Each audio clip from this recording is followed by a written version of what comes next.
up next, we have the one and the only Ulco Franken. So Franken owns a company, or Ulco owns a company called Franken Homes.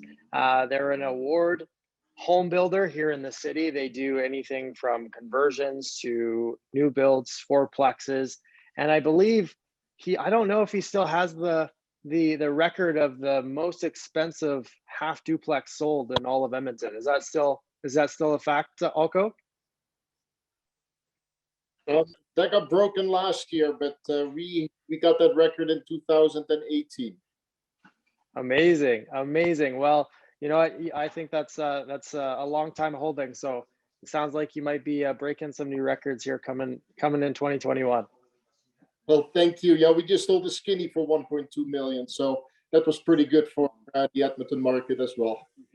That's amazing. That's amazing. Well, I know you're going to be talking about some suited duplexes and fourplexes, so I'll give it off to you to take over, and excited to hear what you got.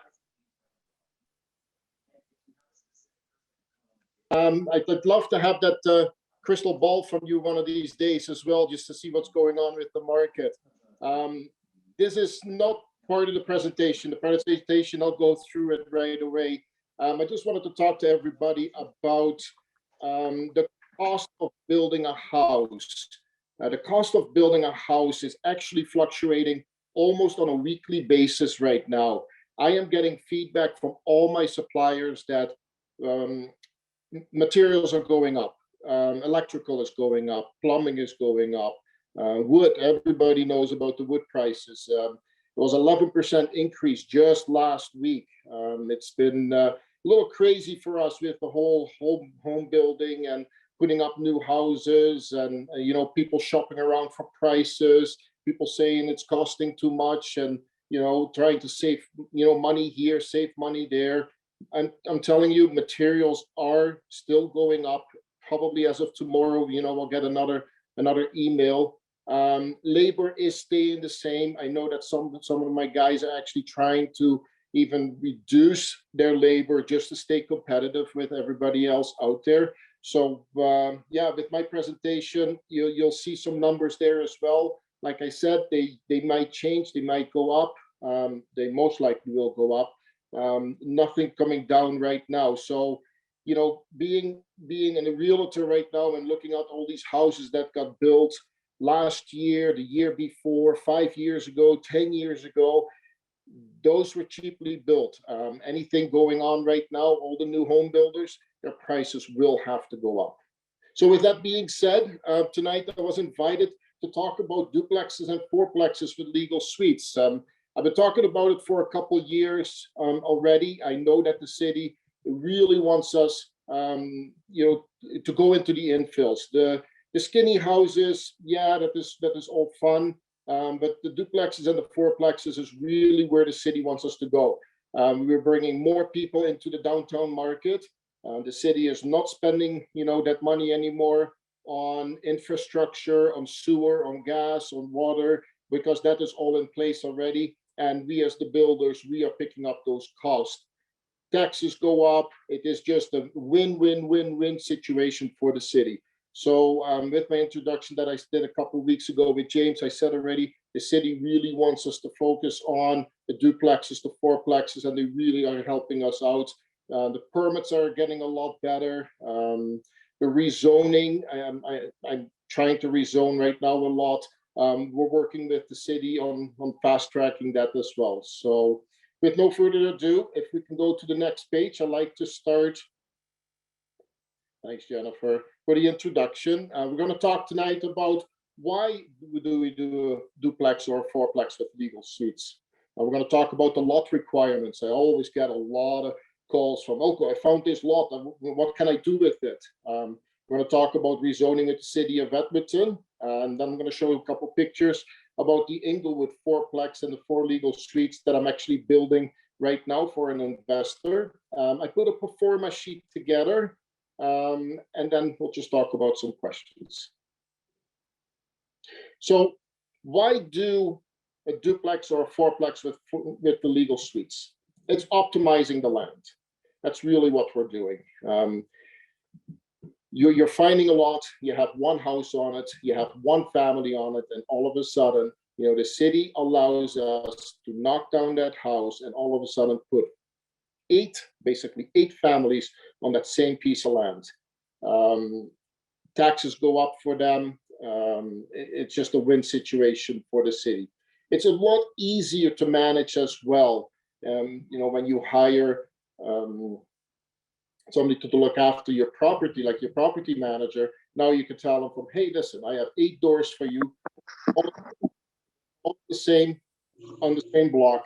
A lot easier to manage for them. Negotiate with your project, with your manager, just to look after that. A commercial project versus a residential. I know that from a lending point of view, it's a commercial project, so it's easier to get finances for it. It's easier to negotiate with your bank to do when you're doing a project like that.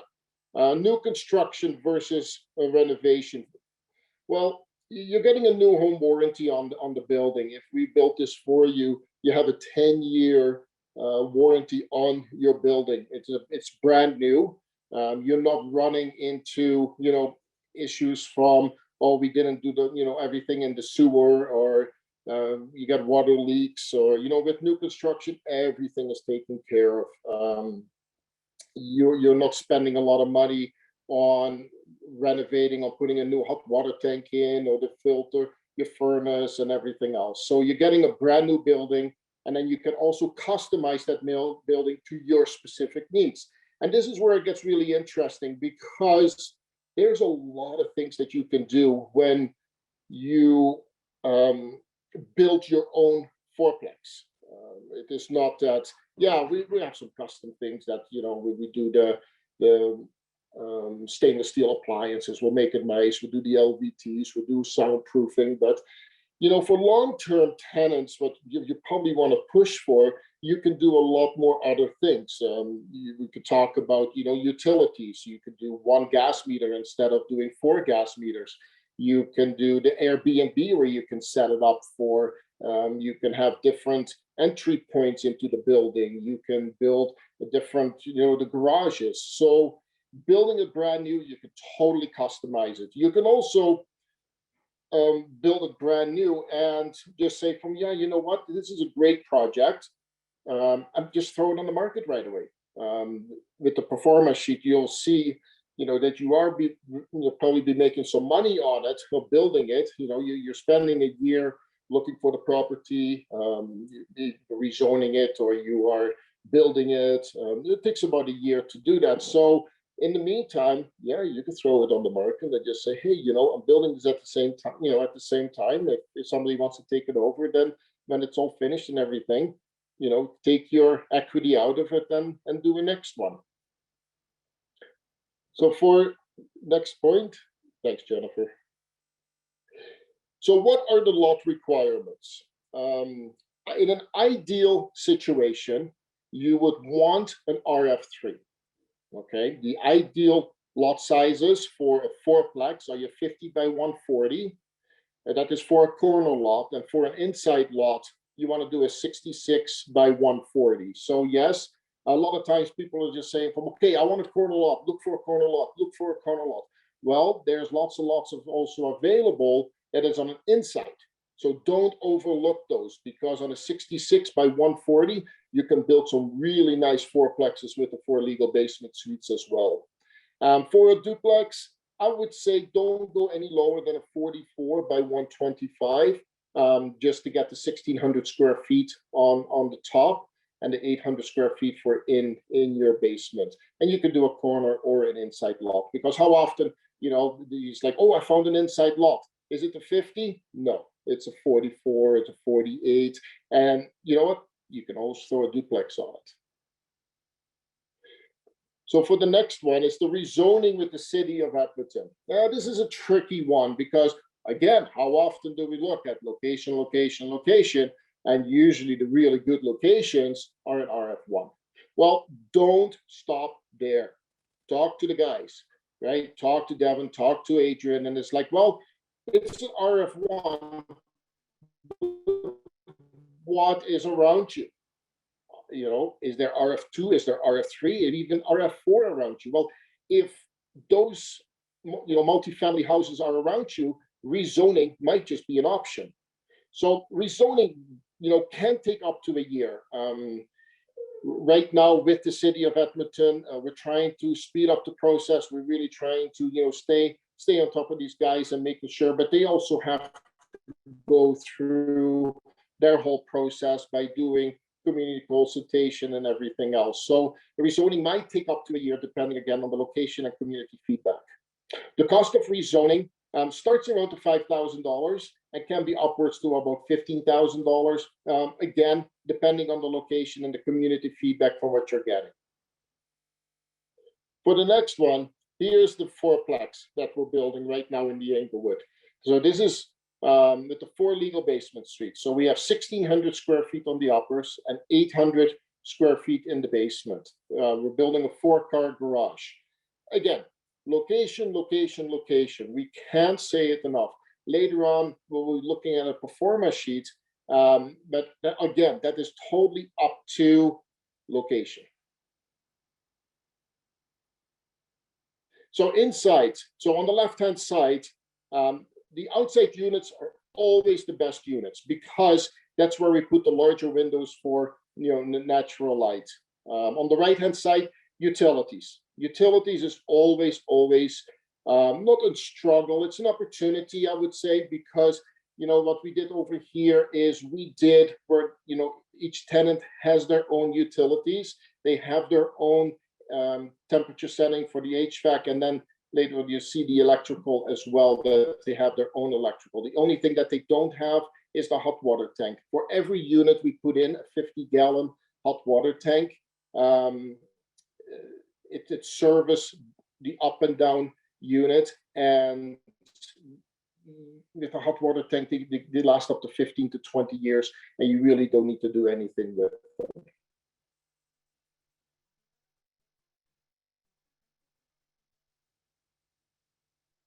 So thank you. So there on the left-hand side, that's what we did. Each tenant has their own electrical panel, so there is no fighting from upstairs and downstairs or sending in your property manager or anything like that. It's totally separated. There's also soundproofing, for the downstairs unit on the sides and everything else. Now the back entrance, in this particular unit is on the same level, and it is in the back. I am not a really good, I'm not really a fan of having it that way. I'll later on talk about it from why not and how we can change that. But for this particular building, the investors wanted to first sell it as 4 specific units, but then they changed their mind with COVID and just say, hey, you know what, we won't be able to get the same amount of money for it. Let's turn it into an 8-plex. So upstairs, I'm a huge fan of one-piece tub and showers. The reason for that is so many times, after 5, 10, 15 years, if you have a one-piece tub with tile around because it looks, a little bit more expensive or it looks a little bit nicer with tenants, and even with our own, like we don't always look after it. There's a lot of water and a lot of moisture that we see a lot of times, even when we do renovations and we look at it, it's like the amount of mold that you find behind the walls, it's just incredible. So that's why anytime that I can put in a one-piece tub, I put a one-piece tub. So one of them we have for a bathtub, and the other one is we do for a shower. And these two are actually on the second floor, where we have 3 bedrooms and 2 bathrooms.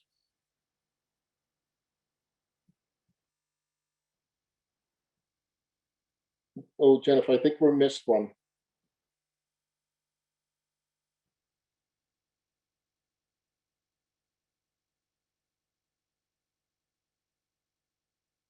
No. Okay, sorry. I had one more here. Actually, Jen, can we go backward for the first picture? One more. Thank you. I had a picture taken of the front door and the front window, and this is where I want you to use a bit of your imagination. What I would like to see, and of course now with cost, And for no, for legal suite. so now with the cost going up and everything, I know that cost, is always a big issue. But I really would like to look at a little bit more long term. And what I would like to do is in front of this fourplex, if you can imagine bringing out your foundation an extra 8 feet towards the street. And then what you basically are doing is you're putting steps going down into the basement and have separate entrances going into your suites. Like I said before, with this particular one, we have the entrances in the back. But what you are doing is you are really putting people now in front of the house going into the basement, where it is completely separate than going into the back, and having the sound, having the space, and it really would make a big difference for long-term tenants. So it doesn't feel like somebody is walking into your house and then walking into the basement. You're looking at a bit of a more of a cost, of course, but there are so many options that we can do with the 8 legal basements, or with the 8 suites really that you're getting in one location. Thanks, Jan. Just go to the performa sheet.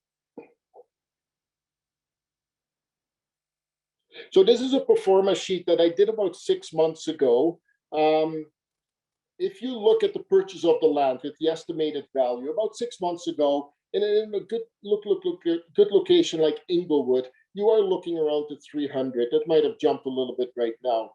But with the new construction, this is where it gets interesting, because 6 months ago, I put it at 1.25. The building that you see right behind, that we saw before, I would have put that around the 1.1 to build that. I added the extra 150,000 to do the extras into the fourplex, just to make it more appealing for long-term tenants, not where it's like, oh, it's just one bedroom downstairs, the people are there for 1 year and boom, you're moving them out. Really just to spice it up a bit and just do something different with it. So that's why I put it at 1.25. Now, with all the prices for lumber and electrical and doors and trim and everything else, I am almost putting it at 1.25 for what we're building right now. It does include, the 4 single car garage and the 1 title. So with the 1 title, you don't have a strata, or you just have basically just 1 unit. So for your total project construction cost, you're looking at the 1.55. Then you look at your land acquisition, your legal fees, everything else, your total cash required, and then you go back to your construction cost, where deposit to the builder, your draw mortgage, and your construction cost required. And at the bottom of it, when it's construction completed, the value for the fourplex with the 4 legal suites, we pegged it at about 1.8 million, where your construction cost and your borrowing cost comes in at 1.59. So your total equity is at your 208. And this is where I was saying from, you're the one taking the risk here, you're taking the step to go and build this. So there's nothing wrong for you to say from, okay, I got the land, I want to do this, I want to build this, but you know what, at the same time, it's like, if I can sell this for $1.9 million, I'm going to sell it for $1.9 million. I will, work with the new builder, or we could stay with the same contract and everything else. And then you look for the next one. So there is money to be made in that as well. You don't sell it for 1.9 million. Then what you can do is, if you look on the right hand side for your monthly cash flow for the year, you're looking at the main floor. I put it in at 1,600 and 1,100. Your utilities, 300. So that's with 200 for upstairs, 100 for downstairs, and then your garage, because you're building a 4-car garage. You have a potential of rent coming in about $12,000. You take off all your expenses, your monthly comes in around to 5,000, your yearly around to 60,000, based on your principal borrowing at 2.25% for an amortization of 30 years. And that's my presentation about fourplexes.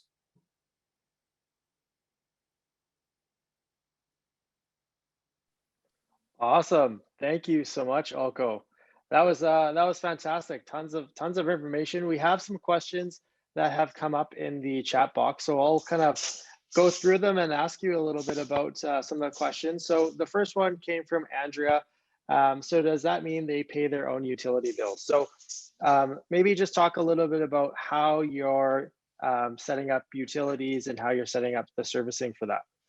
That's a great question, and that's where it gets exciting, because you can set it up where the tenant upstairs is paying for the utilities, and you're charging the person downstairs to pay for the upstairs, for the people upstairs.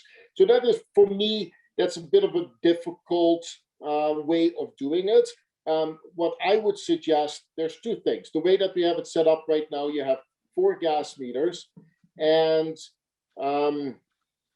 you can put those 4 gas meters basically all in your own name. And then you just have a fixed cost for each person to pay for utilities. So you're just managing it all. But that's what we're doing right now. The other thing that you can do is have 1 gas meter. So you don't have the service cost, and you're really bringing it down. You go again into commercial instead of residential, which you can save on that as well. Now, for the electrical, you can do exactly the same thing. You can do the 4 electric meters, or you can do the 1 electric meter, and go for commercial electricity as well. The other thing you can do, of course, what we haven't done, but I'd love to do, is doing solar panels on the roof to offset some of your cost onto the building. Wow, I know we talked about that before, and I know investors are all about saving money. So it's that net operating income, increase revenue, decrease expenses. So that would be a fantastic idea. And it's very similar to how we manage a lot of our suited houses, is we charge just a flat rate utilities. So that's a great point, and thanks for bringing that up, Ulco. One question they said was from Jane: how about the upper having a hot water tank and the lowers having an on-demand water heater? Is that something that you guys do, or you just have the one big hot water tank? Oh, no, absolutely. That's also a great point. And this is what I mean by customizing your build. You can build it however you want it. Having a hot water tank on the main floor, a lot of people don't think about it, but it does increase your cost, because you have to think of extra floor joists. You have to, do that. But there's nothing wrong doing on demand on all floors. Of course. And I know in our breakouts, we were talking a little bit about some of the rebates coming from the city of Edmonton. There's a proposed federal program coming in June. So there's definitely a lot of rebates that may happen. And I definitely would advise, if anybody's sitting down with Ulco, to have a conversation, talk about some of the efficiencies that you can get through the rebates. Ulco, one of the other questions is, how about a boiler system? Is that something that you've thought about doing, and have you done that in the past? Oh, Adrian, I love the boiler system. It's a great idea. It's very cost effective. There's lots of things we could do. We could do geothermal. Geothermal is fantastic. Let's get rid of the gas. Like, why do we need gas in the house? Let's do geothermal. I'm totally up for it. If you want to spend that little bit more money right now, and delete the gas, and have lower costs later on in the future, absolutely, I'm totally up for it. I love it. Yeah, it's nice to have the options. You get to pick and choose. We'll do pick and choose. We'll do one more question here. So somebody asked, are all the 6 or 8 units under one title, or into 3 or 4 titles? So all the units are under one title. And that's, for this example, that's the way that you designed it. but there's options of doing individual titles for each, I guess, duplex or row housing. Is that correct? Absolutely, for sure it is. We can, just like the duplexes, we can do it with the fourplexes as well, where you can get your 4 titles, and then you have somebody like Barry, the lawyer, that will help you in in basically putting up a strata, putting up for each 4 units. For sure you can. We can set it up as well that if you want to sell the whole thing, you can sell 4 individual, or you can sell it as 1 unit, but the cost is to set it up with 4 different titles, and not just with the lawyers and everything else, but with the city of Edmonton. For sure. For sure. Well, thank you so much, Ulco, for bringing us such an amazing presentation. I know that, as I can see from the chat function, there's a ton of questions coming in. So I'm sure that you're probably going to get bombarded with some emails, but I know you love answering questions for the folks. Please email me away. I can email you the presentation as well. I'm sure that everybody wants to see the performa sheet. And of course, it comes down to, location, location, location. So thank you for having me. Thank you so much, Ulco. You're welcome.